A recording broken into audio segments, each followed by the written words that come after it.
For the first time in history, people and machinery are working together, realizing a dream.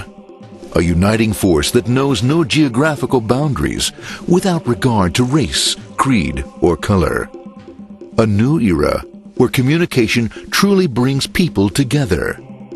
This is the dawn of the net. Want to know how it works? Click here to begin your journey into the net. Now, exactly what happened when you clicked on that link? You started a flow of information. This information travels down into your own personal mailroom, where Mr. IP packages it, labels it, and sends it on its way. Each packet is limited in its size. The mailroom must decide how to divide the information and how to package it. Now, the package needs a label containing important information, such as sender's address, receiver's address, and the type of packet it is.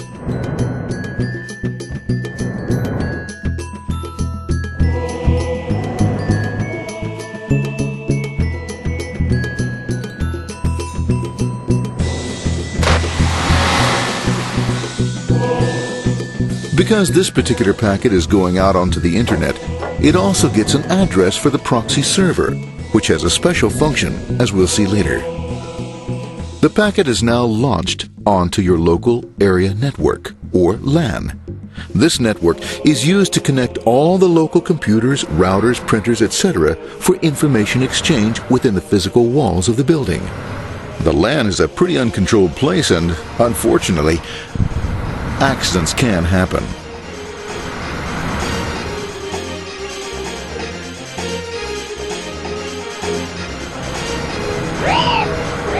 The highway of the LAN is packed with all types of information.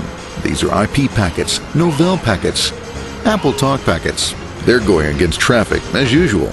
The local router reads the address and, if necessary, lifts the packet onto another network. The router, a symbol of control in a seemingly disorganized world. Whoops, sorry about that. Let's go with this one here, this one here. This moves here, this one goes here. I don't like this one. Let's go with this one. This one goes here. A little bit left. Let's move with this one here. Another channel here. Let's put that one here. Another there. Let's put that one here. There he is, systematic, uncaring, methodical, conservative, and sometimes not quite up to speed.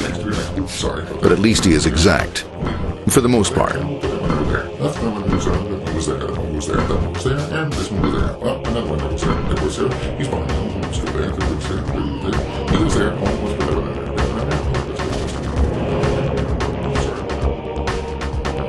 there. As the packets leave the router, they make their way into the corporate intranet and head for the router switch.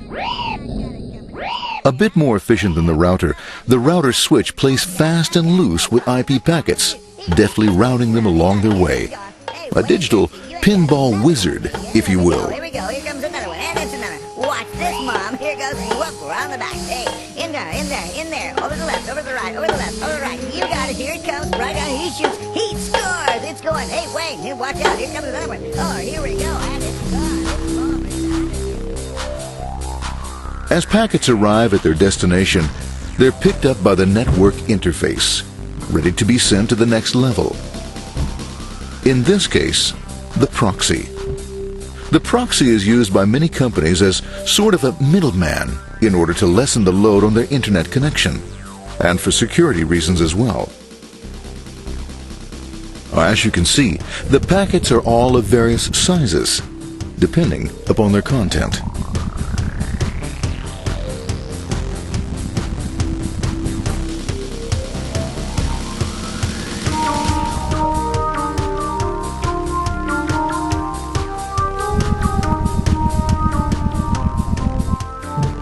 The proxy opens the packet and looks for the web address, or URL. Depending upon whether the address is acceptable, the packet is sent on to the internet.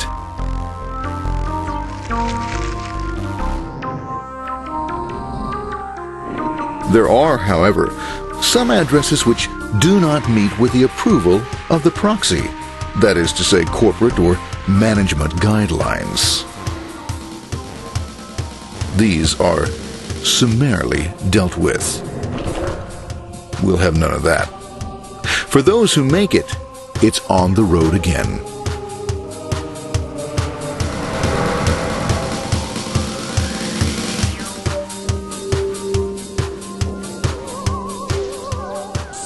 Next up, the firewall. The corporate firewall serves two purposes. It prevents some rather nasty things from the internet from coming into the intranet, and it can also prevent sensitive corporate information from being sent out onto the internet. Once through the firewall, a router picks up the packet and places it onto a much narrower road, or bandwidth, as we say. Obviously, the road is not broad enough to take them all. Now you might wonder what happens to all those packets which don't make it along the way. Well, when Mr. IP doesn't receive an acknowledgement that a packet has been received in due time, he simply sends a replacement packet. We are now ready to enter the world of the Internet. A spider web of interconnected networks which span our entire globe. Here, routers and switches establish links between networks. Now, the net is an entirely different environment than you'll find within the protected walls of your LAN. Out here, it's the Wild West. Plenty of space, plenty of opportunities, plenty of things to explore and places to go. Thanks to very little control and regulation, new ideas find fertile soil to push the envelope of their possibilities. But because of this freedom, certain dangers also lurk. You'll never know when you'll meet the dreaded ping of death. A special version of a normal request ping, which some idiot thought up to mess up unsuspecting hosts. The paths our packets take may be via satellite, telephone lines, wireless, or even transoceanic cable. They don't always take the fastest or shortest routes possible, but they will get there. Eventually. Maybe that's why it's sometimes called the worldwide wait. But when everything is working smoothly, you can circumvent the globe 5 times over at the drop of a hat. Literally. And all for the cost of a local call or less. Near the end of our destination, we'll find another firewall. Depending upon your perspective as a data packet, the firewall could be a bastion of security or a dreaded adversary. It all depends on which side you're on and what your intentions are. The firewall is designed to let in only those packets that meet its criteria. This firewall is operating on ports 80 and 25. All attempts to enter through other ports are closed for business.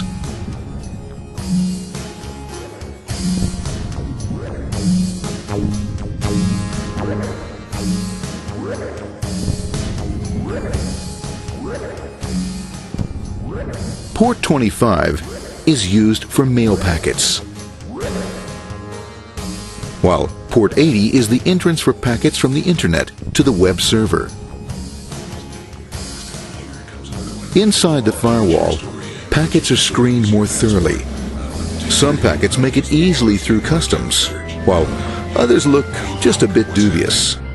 Now, the firewall officer is not easily fooled, such as when this ping of death packet tries to disguise itself as a normal ping packet. It's okay, go on, it's okay, no problem. Have a nice day, we out of here, bye. For those packets lucky enough to make it this far, the journey is almost over. It's just a lineup on the interface to be taken up into the web server. Nowadays, a web server can run on many things, from a mainframe to a webcam to the computer on your desk. Or why not your refrigerator? With a proper setup, you can find out if you have the makings for chicken cacciatore or if you have to go shopping. Remember, this is the dawn of the net. Almost anything's possible. One by one, the packets are received, opened, and unpacked. The information they contain, that is, your request for information, is sent on to the web server application.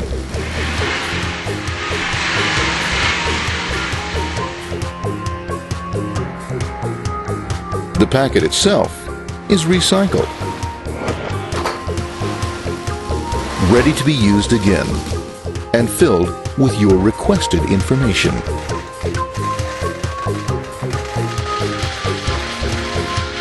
Addressed and sent out on its way back to you.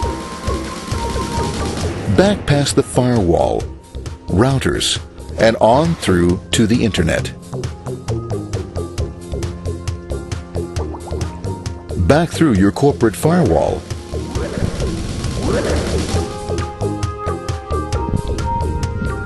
And onto your interface. Ready to supply your web browser with the information you requested. That is, this film.